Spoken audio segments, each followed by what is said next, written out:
Hello folks, and welcome back to Total War Warhammer. Recording locally.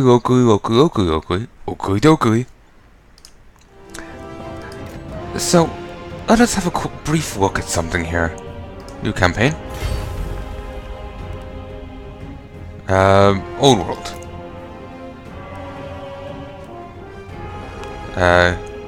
Continue. Oh, didn't this look different previously? Yeah, they've redone this. Oh, and they've two different things for the vampire counts. Interesting. Also, there's the bloody hands and the greenskins. Interesting. There's also additional empire content. Similar to Vampire Counts and the Von Karsteins. Well, there's free content, so I guess you have to pay for this stuff. Fair enough. The Von Karsteins are an abominable bloodline of undead nobles from Sylvania. Striking out at the head of a mighty undead host, Vampire Lord can raise the dead, summoning them to his indomitable will. Vlad and Manfred von Karstein each believe they should be the Eternal Emperor, something Franz will learn, as the living pay tribute to their unholy majesty. Raise undead, vampiric corruption, and varied unit roster with flying units, monsters, and expendable undead troops. And here's the background. While here, the Von Karsteins is a strong, powerful couple. Vlad and Isabella Karstein are heirs to the throne of Sylvania. The latter stands proudly by her husband's side as he attempts to seize Castle Drakenhof from Manfred's grasp, nourishing up Vlad's lust for power and domination over the Empire and beyond. Beloved in death, Vlad and Isabella have improved battle prowess when reinforcing one another. There's the raised dead and the various unit things. So they didn't have the vampiric corruption thing, but they... It would be kind of weird if they didn't have that, you know? So it's probably just whatever, for whatever reason not listed there. Even though there is things here with 4 points. I know. So, yeah. And these have cavalry. Can I be honest? That would be actually tempting to try at some stage. Well, like I said before, I want to try them all, but I think the next people I should try should be someone with cavalry, because these dwarves can't move at all. They're really feckin' slow. And here's all the other stuff. There's Bretonia, Bordeaux, Carlson. These are French. I can't say them. There's also Crooked Moon as DLC. Greenskins have developed a taste for the good life found around the dwarf holds. The Night Goblin war tribe, Skarshnik, has gone hunting, unaware that mutinous gits from his own tribe have betrayed him and taken the 8 peaks for themselves. There will certainly be trouble now. Skarshnik's Wog is truly something to behold. Cargate Peaks reoccupied the fabled settlement to construct unique, powerful buildings inside. Wog called upon additional goblin armies to field against enemy forces. Underway, there's that, and a goblin-focused unit roster with poisonous infantry, fast cavalry, and monsters. Yeah, I'll definitely be giving all these a go at some stage. I think, once in a while I'll come back to, I'll finish off the Dwarf campaign, then I'll go work on something else, a different game. Right now I'm really partial to trying some RimWorld, but I don't have it right now, nor do I have the money to spare to go buy it. Speaking plainly here. But, so I might do Ancient Space, or whatever the frig it's called. It's an RTS. I played the first level of it before, but my Mac wasn't really able to handle it. So I didn't play too much of it, beyond that. And sadly I don't know when, if ever, you'll see that footage, because it's stuck over on my Mac.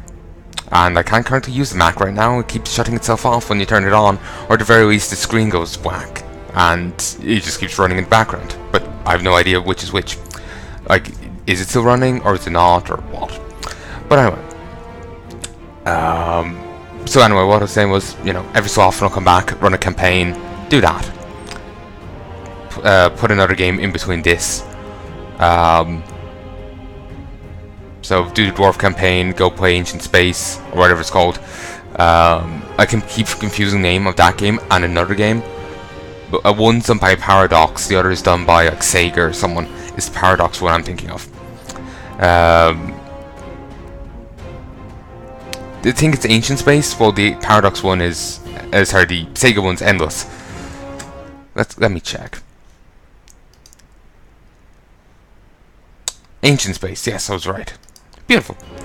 So anyway, I might go do that next. Who knows? But then I'll come back maybe after that or one later and do one of these. Clan Angrund. These will be tempting. Dwarf's chief purpose is to take back the rightful possessions and right the wrongs recorded in the Great Book of Grudges. Scarsnake, a knight goblin warlord, all but dominates the last fortress of Karak Eight Peaks. Belgar Ironhammer has taken this grudge very personally indeed and tends to set the record straight. A tall order? Not really. Nor in these three, because they're probably the same as the normal dwarves. Angrund ancestors, powerful, ghostly ancestor heroes, to assist Belgar in reclaiming Karak Eight Peaks. So that sounds cool. As ever, the dwarves' reason for existence is to take back what is rightfully theirs and right the many wrongs recorded in the Great Book of Grudges. One such grudge is against that fiendish night goblin Scarsnake, who will dominate Karak Eight Peaks unless challenged. As you might expect, Belgar Ironhammer, direct descendant of the legendary King Lon, has taken this slight very personally indeed, and intends to set the record. Actually, we've seen him before, one of the ghostly dwarves, King Lon. And intends to set the record straight once and for all. In fact, so large a stain was the loss of Vala Azrael Ungol upon the pride of Clan Ungrund, that Belgar's ancient ancestors refused to rest until they've done their part to aid him in reclaiming the pivotal fortress for Clan Angrund, wiping out every nasty little green git who dared stand in his way. A tall order? Not really. Belgar has bolstered his army with a force of rangers and some extremely serious hardware for smashing and bashing and flying his way to victory. That ought to do it. But if it doesn't, he'll shave his beard off and join the Slayers. Mark Belgar's words, O Green Tide, and mark them well. The Karaz Ankor will return, with Belgar Ironhammer at his vanguard. Certainly sounds cool, actually. So these have cavalry through their normal actions, but the Bretonnian dukes benefit from powerful bonuses. Peasant economy, farm or fight. Peasants form Bretonnia's financial and military backbone. Equestrian-based unit roster with fast-moving skirmish cavalry and heavily armoured shock cavalry. Can I be honest? I want to go play them now. Just after playing the dwarves and their... oh no, not quite. And them just being perpetually slow. Oy. Just they have no, the only fast units they have are the Slayers, which are fast for the dwarf, and the Gyrocopters. Gyrocopters obviously being the faster of the two. But beyond that, they have nothing, you know, and you wouldn't really want...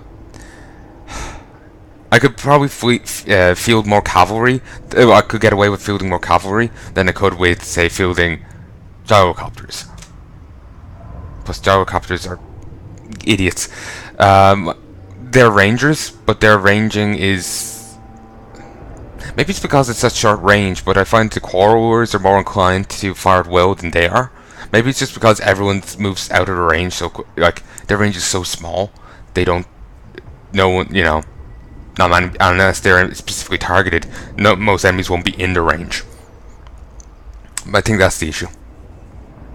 Rather than them just being idiots, it's just short range, so they do nothing. I guess. But anyway, yeah, cavalry just sounds really nice after dealing with such slow dwarf units. Though it does seem like at least the chaos infantry is around equally slow, so that's something. It's not like we're just a third the speed of everyone else.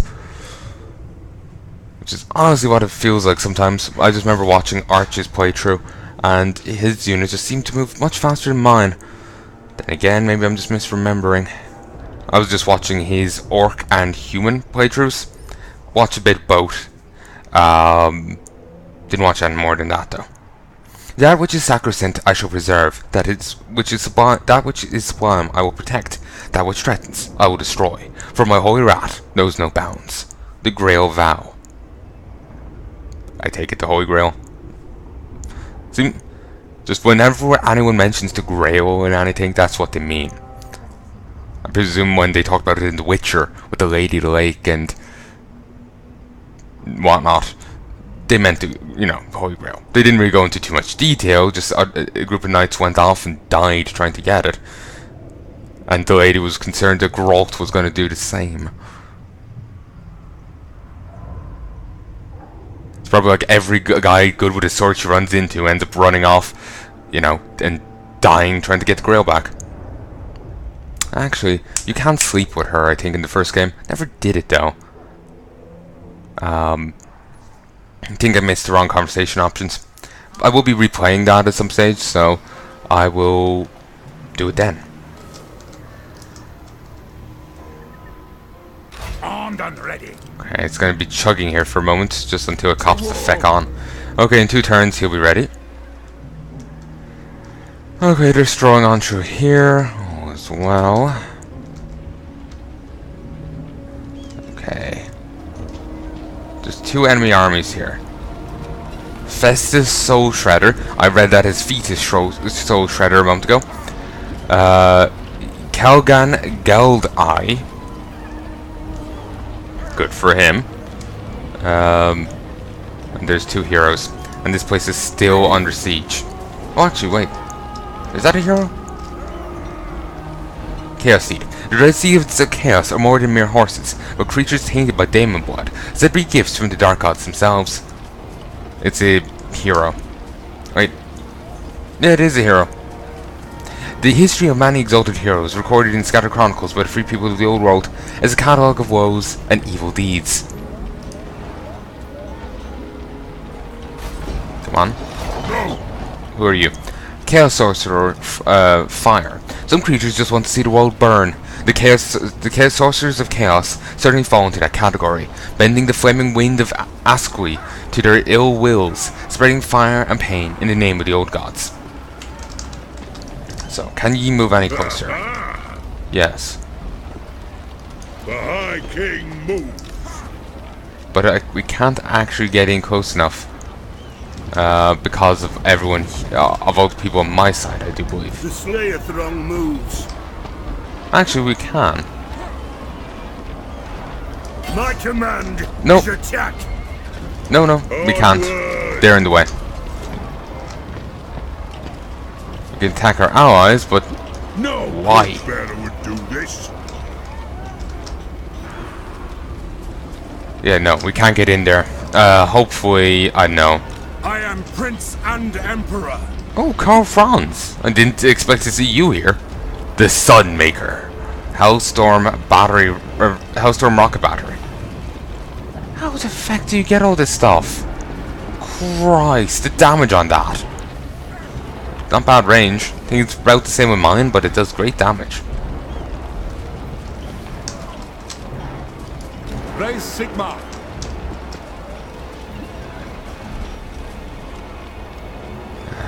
Incredibly, the enemy leaders there, where we can't actually reach. The High King acts. Hopefully they'll... I know. Hopefully something there will change so we can get that bit closer. I kind of wish I'd damn it. Ooh. They're a bit battered and as are they. What's this? Come on. Mustering. Oh, okay. They are trying to... Okay, they're attacking the hills nearby. Zinter's Reichsguard. Zinter's Reichsguard? And the Royal Outer Riffites. My god, these sound awesome. Hammer of the Witches. Dar Hexenhammer. Cool.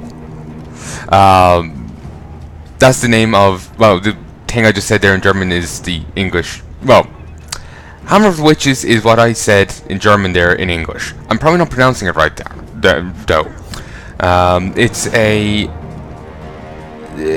what do you call it? You know the thingies, the Inquisition. It was a thing wrote by them, a treatise.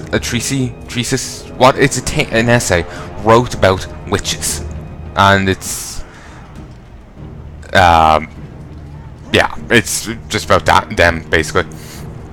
I have it floating around here somewhere. I was meaning to read it. I haven't. I heard about it during one of Kokoski's pen and paper games. The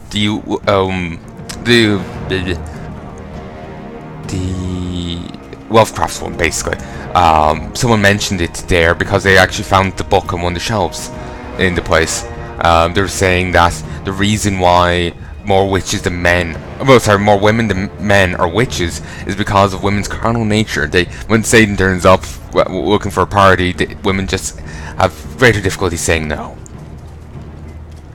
Which is, it's interesting to me to look back at the old view of things. Like nowadays, it's like, oh, women, they don't want sex or whatever. It's basically these views have flip flopped. And while back then, they viewed it. Should I even fucking phrase this? Basically, they viewed it one way, we viewed it a very different one. So it's interesting to see it, Shows how things do change quite greatly over time. Runefang. The Runefangs are held by the Electric Counts as symbols of their stately office. They are immensely powerful blades of unsurpassed power that only Gal Maraz could rival. It's a 29-second buff. It gives Runefang's a 29-second buff to the wielder that gives increased armor-piercing damage, weapon damage, and splash power by 18%, 22%, and 16% respectively. And he also he has him, who's a Toddbringer there, is the Reichsmarshal, and he has 3 other heroes with him, a melee specialist and 2 wizards. He also has Sons of Sigmar, who are shielded and unbreakable.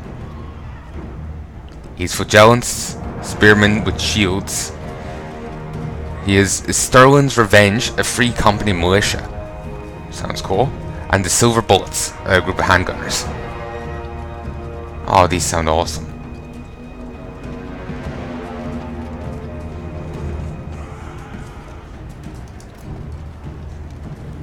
Okay, fight. If only it was a city defense, that would be beautiful. If it was city defense, I would love it, because we don't do them enough. They're just really damn fun. Also, Glum True Eye. That's a funny name. But how the hell do you get these named units? I haven't seen them. Are they DLC? Because that sounds a bit weird. I haven't seen anything about them. I looked up elite units, named units, but I haven't got on. The only way I could think of is if I googled like the name of one of the units myself. Well, yeah. Like say if I googled Hammered Witches, Total War Warhammer, I might find it that way. Feel free to tell me in the comments. In all honesty, by the time this comes out, I'll probably know. I have 15 or so months of StarCraft 2. Then this will be coming out, and StarCraft 2 hasn't started coming out yet. I do believe it will be coming out this month, but when, I don't know. It could be today for all I know, but I haven't kept track.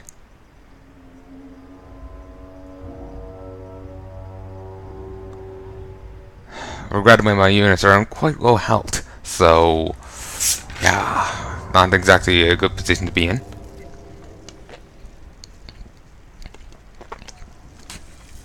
And while his units are on low health, well, some of them are, and he's pretty depleted himself.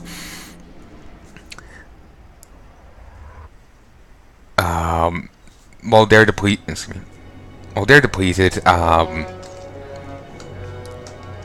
the rest of the army, his reinforcements aren't. Also, for once, we're the reinforcements. like soul reinforcements.